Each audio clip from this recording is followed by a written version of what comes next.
നല്ല വേനെടുത്തോ. ഒരു എഡ്ജ്, ഒരു ഷേപ്പിന്, ഒരു ഫിനിഷിങ് കിട്ടാൻ ഒരു കുഴപ്പമില്ല. ഓക്കെയാണ്. പിള്ളേരെയൊക്കെ ഒരുമിച്ചിരുത്തി പഠിപ്പിക്കാനാണ് സാറ് പ്രശ്നം. മിക്സഡ് മാറ്റിയാൽ തന്നെ ഒരുവിധം എല്ലാം ശരിയാവും. ഓരോരോ നിയമങ്ങൾ നമ്മളൊക്കെ പഠിക്കുമ്പോ ഇങ്ങനായിരുന്നു. ഇതേ കണ്ടില്ലേ? എന്ത് ചെയ്യാനാ സാറേ, ചോദിക്കാൻ പോയാൽ നമ്മൾ സദാചാരക്കാരോ? ഇതിനൊക്കെ ഒട്ടുക്കത്തെ ഫ്രീഡം ആണ്.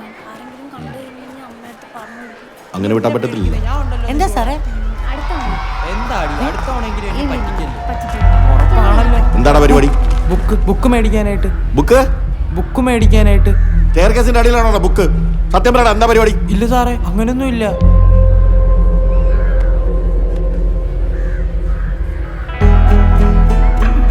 എന്താടി നിന്റെ കയ്യില്? ഒന്നുമില്ല സാറേ. എന്താ കയ്യിലെന്ന്?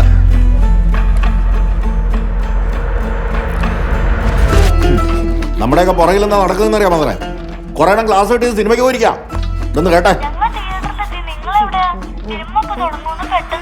കേട്ടല്ലോ കേട്ടല്ലോ.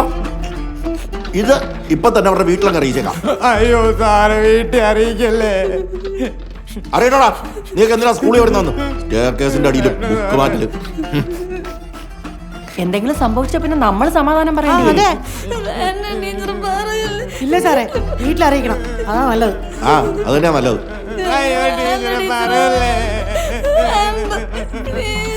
സാറ് പറയാ എന്താ ചെയ്യണ്ടേന്ന്. മാഡം ഒന്നും ആലോചിക്കുന്നില്ല, ഇവന്റെയൊക്കെ വീട്ടിൽ വിളിച്ചു പറഞ്ഞു.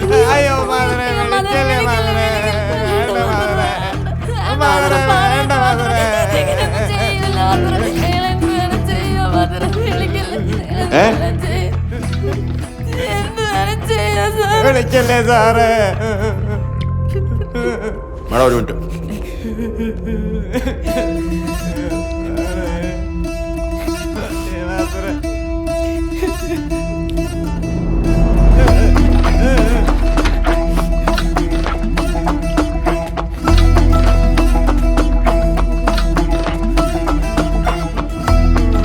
ശരി, നിങ്ങളുടെ വീട്ടിൽ പറയാതിരിക്കാം.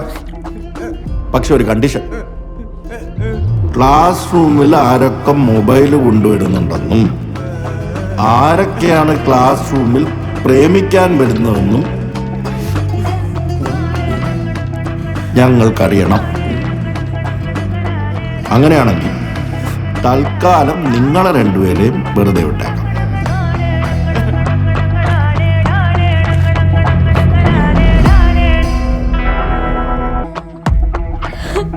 ഇത്തവണത്തേക്ക് ഒന്ന് ക്ഷമിക്കണം സാർ. ഇനി അവർ ആവർത്തിക്കില്ല. ആവർത്തിക്കില്ലെന്ന് ആര് പറഞ്ഞു? ഇവർക്ക് എന്തെങ്കിലും പറ്റിക്കഴിഞ്ഞാൽ നിങ്ങൾ ഞങ്ങളെയല്ലേ കുറ്റം പറയൂ? ഇനി അങ്ങനെ ഉണ്ടാവത്തില്ല, ഞാൻ ശ്രദ്ധിച്ചോളാം. എന്ത് ശ്രദ്ധിക്കാവുന്ന നിങ്ങളുടെ മോൻ ഇവിടെ കിടന്ന് കാണിക്കുന്ന കോപ്രായമല്ലോ നിങ്ങൾക്ക് അറിയാം? നിങ്ങളുടെ മോൾ ഇവിടെ ചെയ്യുന്നത് എന്താണെന്ന് നിങ്ങൾക്ക് അറിയാം? അവൾ എവിടെയാ പോകുന്നതെന്ന് നിങ്ങൾക്ക് അറിയാം? ആരുടെ കൂടെയാ പോകുന്നതെന്ന് നിങ്ങൾക്ക് അറിയാം? എന്ത് പേരന്റാ നിങ്ങൾ? രാവിലെ യൂണിഫോം പിടിച്ച ടിഫിൻ ബോക്സ് കൊടുത്തെങ്കിൽ വിട്ടോളും, വേറെ ഒന്നും അറിയട്ടല്ലോ. ഇവരെ ഈ വളം വെച്ചു കൊടുക്കുന്നുണ്ടോ ഈ പിള്ളേരിങ്ങനെ വഷളാകുന്നത്? ഇവളൊക്കെ ഒരുങ്ങി കെട്ടി വരുന്നത് തന്നെ ഇത് അവമാനം കാണിക്കാനാണ്, അല്ലാതെ പഠിക്കാനൊന്നും അല്ല. എന്താണ് നോക്കി പേടിപ്പിക്കുന്നത്? നിന്റെ തന്തയ്ക്ക് തന്നെ പേടി കാണും, എനിക്കില്ല. ചോദിക്കാനും പറയാൻ ആരും ഇല്ലെന്നുള്ളതിന്റെ നെകളിപ്പാ മോന്തടിച്ച് പൊടിക്കണവന്റെ.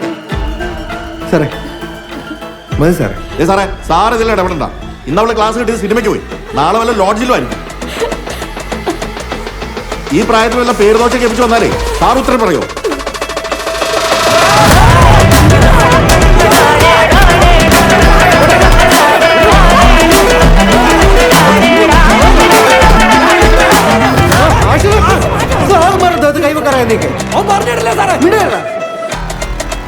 ഇവനൊക്കെ തനി കൊണ്ടകളാ. ടി സി കൊടുത്തങ്ങ് പറഞ്ഞു വിടണ ഇവനൊക്കെ. അങ്ങനെ ടി സി ഒന്നും കൊടുക്കാൻ പറ്റില്ല, അടുത്ത മാസം പിള്ളേരെ പരീക്ഷ. എന്ന് വെച്ച് പഠിപ്പിക്കുന്ന സാറുമാരല്ലേ ഇവന്മാർ തല്ലിയത്? മധുരെ, സാറുമാരല്ല, സാറിനെ എന്നെ അവർ തല്ലിയോ? വേറെ ആരെങ്കിലും അവർ തല്ലിയോ? ഇങ്ങനെ മാത്രമല്ലേ അവർ തല്ലിയോ? അത് ഇയാളുടെ കയ്യിലിരിപ്പ് കാരണം.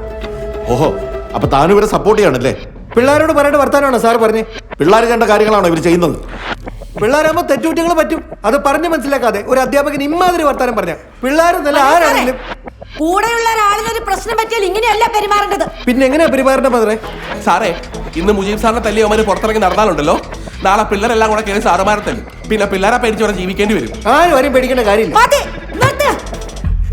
ഒരുത്തരും പഠിക്കണ്ട, എല്ലാം അറിയിക്കണം. രണ്ടും ഗേറ്റിന് പുറത്തിറങ്ങിക്കോ. എല്ലാത്തിനും ടീസ് ചെയ്താൽ ഞാൻ പറഞ്ഞു വിടും. Get out!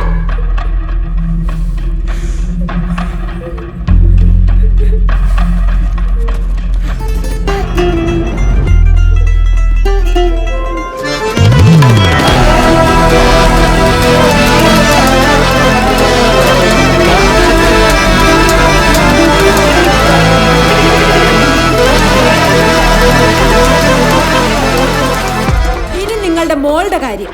അവളെ സ്കൂളിൽ തുടർന്ന് പഠിക്കണമെങ്കിൽ അതും നിങ്ങളുടെ രണ്ടുപേരുടെയും ഉത്തരവാദിത്വത്തിലായിരിക്കണം. അവളിന് പ്രശ്നങ്ങൾ ഒന്നും ഉണ്ടാക്കില്ലെന്ന് നിങ്ങൾ രണ്ടുപേരും എഴുതി എനിക്ക് ഒപ്പിട്ട് തരണം. അതാണ് ഈ സ്കൂളിന്റെ ഫൈനൽ ഡിസിഷൻ.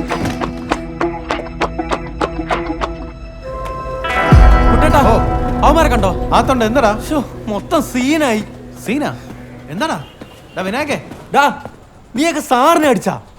അടിച്ച് ഇനിയും അടിക്കും. ഭ്രാന്ത് തീർന്നു. എന്താടാ പ്രശ്നം? കുട്ടേട്ടാ ഒരു സിഗരറ്റ്. എടാ നീ ആദ്യം കൂളാവ്. കുട്ടേട്ടാ ഒരു സിഗരറ്റ് താ. സിഗരറ്റ് ഒന്നുമില്ല. പിന്നെ എന്താ ഉള്ളേ? ബഹുമാനപ്പെട്ട പ്രിൻസിപ്പൽ, എൻ്റെ മകൾ ആഷ്ന സ്കൂളിൻ്റെ അച്ചടക്ക നിയമം ലംഘിച്ചുകൊണ്ട് ഹൈസ്കൂളിലെ ആൺകുട്ടികളോടൊപ്പം സ്കൂളിൽ നിന്ന് പുറത്തു പോയത് അധികൃതരുടെ ശ്രദ്ധയിൽപ്പെടുകയും നാട്ടുകാരുടെ മുന്നിൽ വെച്ച് കൈയോടെ പിടികൂടുകയും ചെയ്തു. തെറ്റുകാരിയായി എൻ്റെ മകൾ ആഷ്നയ്ക്ക് മാപ്പ് നൽകി സ്കൂളിലേക്ക് തിരിച്ചെടുക്കണമെന്ന്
തീർക്ക് സാറേ.